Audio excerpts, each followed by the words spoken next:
G'day, it's Robbie here again.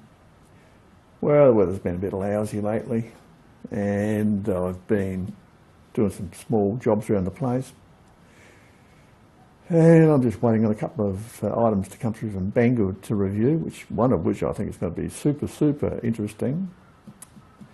But anyway, in the meantime, I've been doing playing catch up and doing little projects that have been hanging fire for quite a while.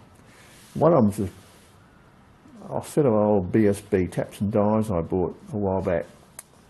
I paid $20 for it. It's a fantastic set. I thought they were Whitworth. Advertising Whitworth, but they weren't. They're not Whitworth. They're Whitworth profile, but they're actually 26 TPI BSB British Standard brass, and they're all in beautiful condition. Some of them hadn't even been used. Anyway, there were a couple of taps missing, and I've had some BSB taps which were similar sizes. I mean, they're probably not exactly the right sizes, but anyway, all my BSB stuff is in this box, so I've sort of stuffed it all in there. And one of the guides was missing, because these tap holders have a guide, so you can get a fairly straight thread. You know, the danger when you hand tap stuff is always that the thread will pull off centre. That's always the danger. That's why you're much better off more accurate in a metal lathe, because, you know, if you use the tailstock, well, it'll help hold it in position. And the same with this little one. You know, they have these guides that drop in. Anyway, they were all there except for this one. One was missing. So I knocked one up the other day, and this is where your little knurling tool comes in handy. I made that one. Looks okay, and here's the original. You know, turned out pretty good, don't you reckon? The pitch is the needle's slightly different. Could either go smaller or larger, so I went larger. I thought, you know, that'll be better. So I made up this in my spare time out of some good steel that I then hardened. Turned out good. And then on this, these are all case hardened, and this thread this screw that goes in that holds the die in was okay, but the other one had the ends sheared off. And anyway, I had this is 26 TPI. It's BSB. I use BSB for these threads. And I had a BSB bolt, so I just shoved it in for now. And I could stick a knurled end on it, but I'm not, you know, I mean, I don't want to use the 26/4 to cut the thread, because these are really meant for brass, and you use them on steel, it could chip them. And this one's already got some chips in it. So I just used a bolt, and maybe in the track hole knurler around head, and I could braze it on, but for now this will do. I'm not terribly fussed. So that was that little job out the way. Turned out pretty good. I mean, $20 for that. Isn't that the buy of the century? And it's good because being a fine pitch thread, it's fantastic for model making, because you can, I mean, you want fine pitch threads for model making, and yeah, I've used it on that bastard steam engine, flame liquor engine I've been working on. Now the next project, the Knurling metal lathe. I'll show you that one. Okay, here's the Knurling metal lathe under an old Chang t-shirt. I like my Chang beer. Now what have I done to it? Well, if you look at it, anyone that knows Knurlings will see exactly what's happened. I've done two things to it. First thing I did was I worked on the tailstock. This had a hell of a lot of slop in it. They run the shaft for the quill straight through the aluminium, which is a shit of an idea, and it's only got about, only about 1/4 of an inch rubbing area, load area poor, very poor design. So I sleeved that with a brass bush, and totally, the whole thing's totally wobble free now. Before it was flopping around. This thing's done a bit of work, but it's not badly worn. It's quite good actually. So that turned out pretty good, and I'm pleased with that. That tidied that right up. So I drilled it out, machined up a brass bush, and sleeved it, and now it's mint.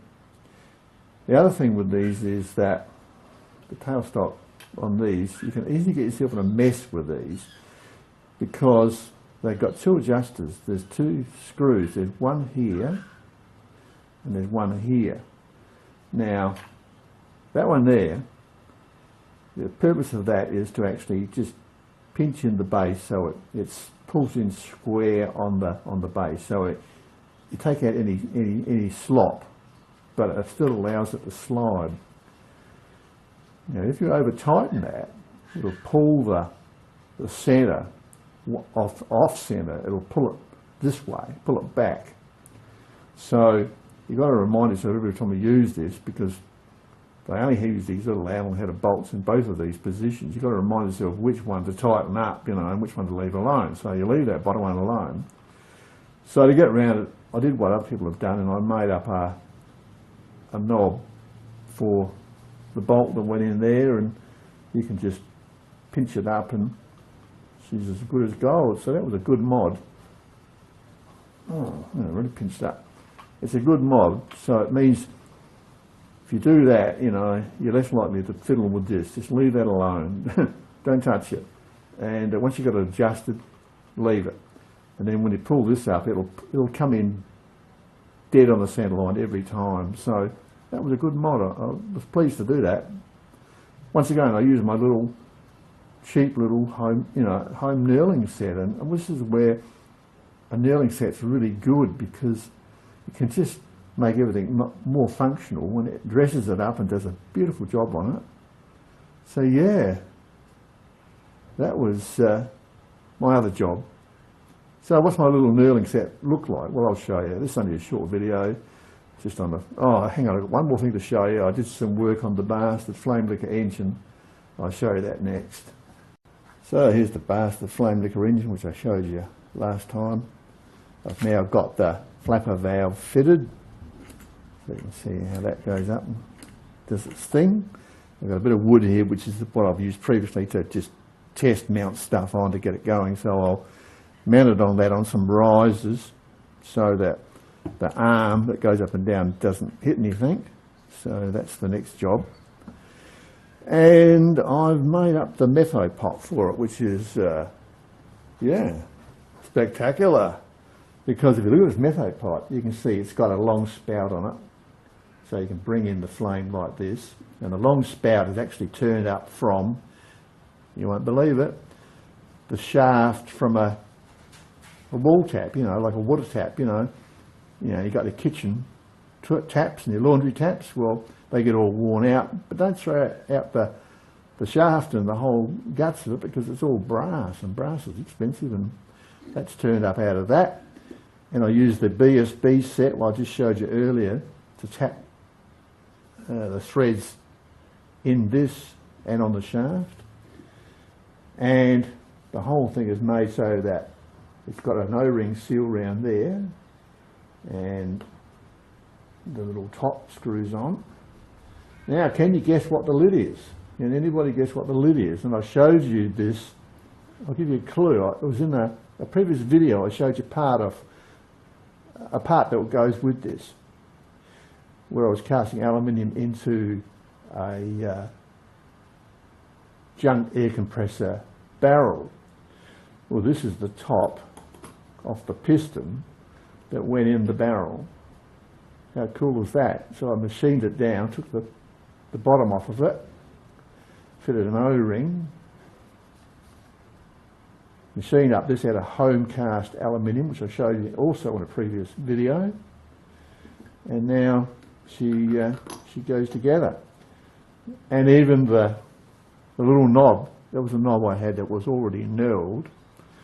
It looked the right size, but it was the wrong, too big a hole in the middle, so I You can see what I've done. I've filled it with bronze braze. I've filled it up with bronze braze and drilled it and tapped a new thread in bronze. So that now goes on there. And it just shows you, you know, there's no such thing as junk. You can always make stuff do the job. You just have to work at it. Got a little vent hole there I drilled in. And she's ready to go. So, yeah, that's where things are at. So there you go. Things are coming along. And with a bit of luck, it might even run. Who knows? Although my previous history with flame lickers hasn't been very encouraging. And before we go, I'll show you, just quickly show you my knurling set, my cheap knurling set, inexpensive knurling set that I bought probably at least 20 years ago. And I got it from the UK. And yeah, it allows you to do some nice work, you know, finish stuff off. So we'll have a quick look at that before I go. Right. This is the set I bought from RDG Tools in the UK, you know, way back. And it's a scissor, it's a scissor knurl, a good one, quite strong, quite solidly made. It's actually a HBM brand, and HBM, I believe, are in Germany, so RDG was selling HBM stuff. It's probably made in China or something, I don't know where it's made, but it's good, and I've got 3 sets of knurls for it, horizontal, and some heavy and some light cross ones. And you can use it as a pinch knurl, which is good for small lathes because it doesn't put as much side thrust on them as a conventional push-in knurl. But you can also use them as a push-in knurl. And you think, well, why would you use scissor knurl as a push-in knurl? Well, if you get really big diameter stuff that won't fit in the scissor, you just push it in against it, and then it works the same way as a regular push knurl. So there you go.